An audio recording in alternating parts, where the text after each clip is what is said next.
Sometimes you learn about new things in the least expected of places. So yeah, apparently the Mavic 2's coming out. But who would have thought while looking for a new ironing board? Interesting, I know they sell a lot of different products in this catalogue, but I never realised they sell leaks. But there's no point getting excited about leaks because you might as well wait for the flood. It's here, it's landed, just in time for takeoff, for some titillating aerial action and vigorous testing.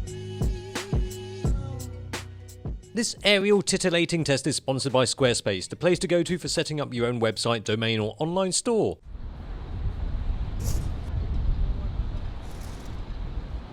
Yes, leaks and rumours and speculations about specs, but now I've got the real thing right here, right now. I can tell you that it does indeed have a Hasselblad camera. The update to the much trusted, much loved Mavic Pro has been expected for quite some time now, so the news of this, the sexy sequel, is going to please a lot of people. But not only that, there's two of them. Oh yeah. Must be true, I saw it in the Argos catalogue. Now I don't have the zoom version with me, which as the name suggests, has got a zoom lens. Duh. No, I've got the larger sensor one. This has got larger sensor than the zoom version. This has got 1-inch sensor, which basically makes it like a flying RX 100. Or a Hasselblad Stella in this case. If you didn't get it, you're probably not geeky enough. That's all fair and well, but what does a Hasselblad on the front of the lens actually mean? Well, don't expect the full-on medium format Hasselblad with wings, it's not. But this has been worked on in conjunction with Hasselblad, so you get an HCMS, Hasselblad Color Management System, or something like that. What does it look like? Well, we'll have to find out, right? Actually, one thing I noticed when I first picked this up is that it does seem a little bit bigger, a little bit heavier than before, but it's got more stuff than before. Just check out the body. It's just got sensors every bloody where. It's got a smiley face there. You've got the sensors on the front, of course. You've got sensors on the back, so you can't crash into stuff when reversing. And you've got sensors on the side, but this doesn't work when you're flying manually. But it does work in the automated modes. And then on the bottom here, we've got the flappy things, micro SD card. The other flappy thing is to pair up with the controller. On the bottom, you've got two LED lights to light up in the dark or low light to land. Yeah, so you don't land it in the freaking water. But yes, well, you can tell it's bloody windy today. But in terms of the camera, Hasselblad f2.8, 28mm. But the gimbal looks a lot more solid than before. The old Mavic Pro had elastic bands to keep it into place. This, none of that, looks more robust, which I like. Why? Because I somehow managed to break my Mavic Pro. Battery, ooh, it is windy. Bigger battery. Yep, with bigger sensor and lots of letter S sensors, it needs more juice, right? Good for 31 minutes apparently. We'll find out.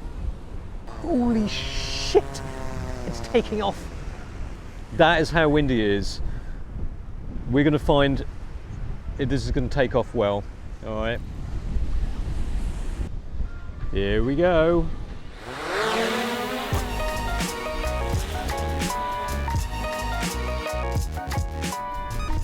Now, of course, one thing that differentiates this from the Mavic Air is that this works with OcuSync 2, which makes it better than the first one. Now, this got high bandwidth, so things like still photos can be automatically downloaded to your phone. You don't have to manually download it. It seems to be really stable at the minute. It's really freaking windy today. My face isn't surviving quite so well with the wind. But this is, it's super steady, it's solid as a rock. Let's hope it doesn't sink like a rock. But it's definitely more stable than the Mavic Air, which when I tested out, it did struggle a bit in the wind. Understandably, this has definitely got stronger motors for sure. There were warnings about strong wind on the app, but the Mavic Pro 2 wasn't bothered by no wind.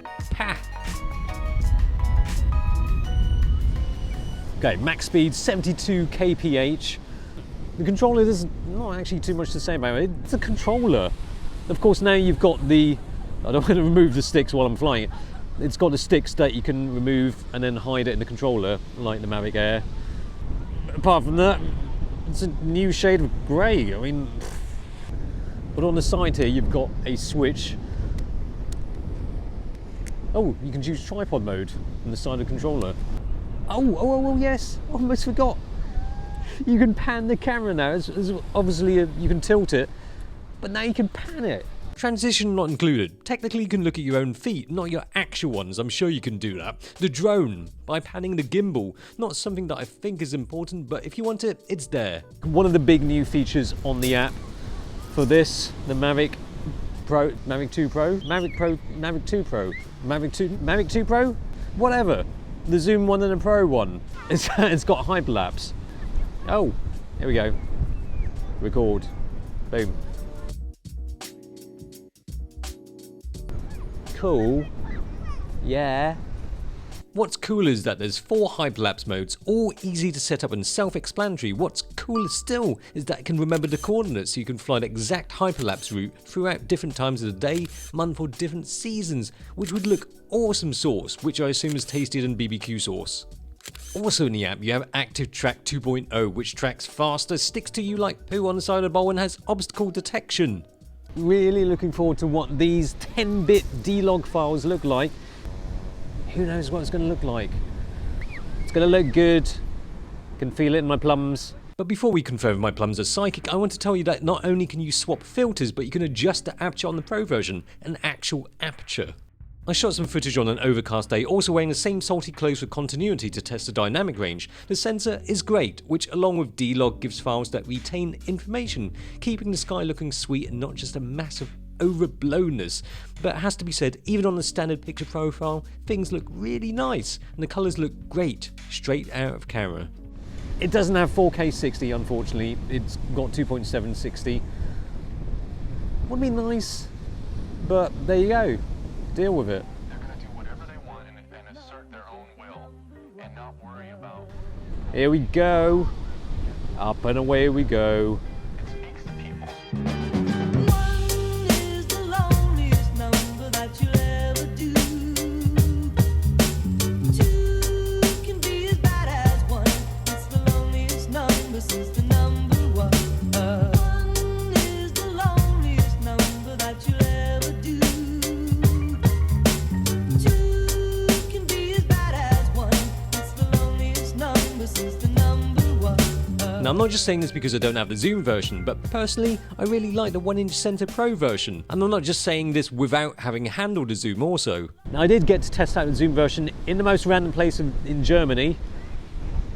Totally random, but I liked it. It's fantastic. I don't mean the random place. I like the Zoom. It's quite handy having the Zoom, and also that it's almost worth it alone for that dolly zoom feature.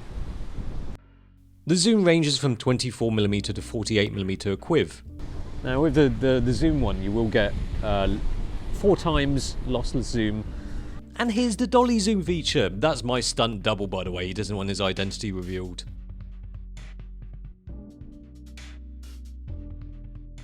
But you know, the reason why this has been quite exciting for me, because it is like an RX100 in the sky. RX100, 1-inch sensor. It's going to look a bit crispier, more dynamic range. Let's check it out. For stills, I've been yearning for a bigger sensor, a P4 Pro in a smaller body. It's all about getting the details, cleaner details.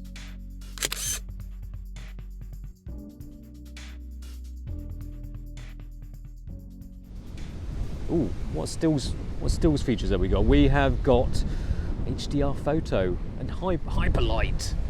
Sounds like something you get with your Nike shoes. Hyperlight, Nike Air Hyperlights. Yes, hyperlight basically means it's going to be good for low light. It's not very low in light today, so I can't show you right now. An enhanced HDR.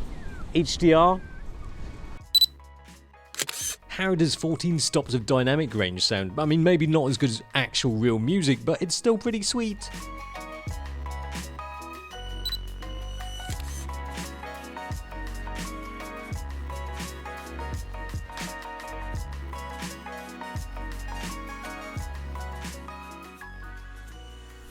With the Pro version, you get 14 stops. With the Zoom version, you get 13 stops of dynamic range. Yeah, you get more stops of dynamic range with the Pro. But with the Zoom, you've got a super resolution mode.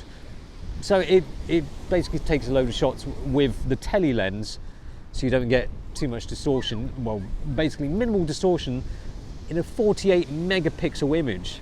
So, I mean, you don't get that with the Pro version. Sadly, no super res mode with the Pro, but it does have panorama, which works quite well at blending it all despite light changing during the shots.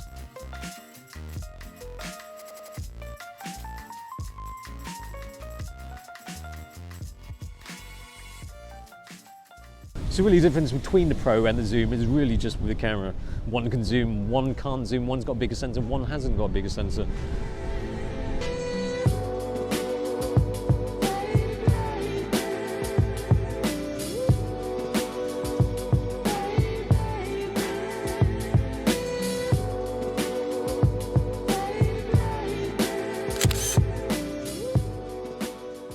It's quite amazing that they brought us 2 sequels in the Pro and Zoom, but do think carefully about which one suits you best, because the cameras aren't interchangeable, as I take videos and photos for the bloody awesome, did you see what I did there, image you get from it. For me, it's got to be the bigger sensor, always.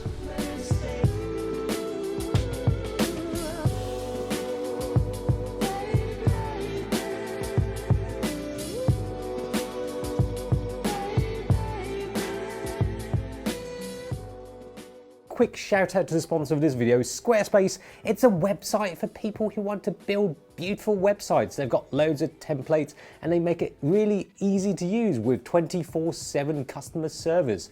It's brilliant. You might want to check it out. With a plethora of templates to choose from with 60 new designer templates, award-winning 24/7 customer service, a simple way of transferring domain names over, Squarespace is ideal for those who want to create a personal website or for e-commerce. You can start a free trial today and you can get 10% off your first purchase with the code KAI.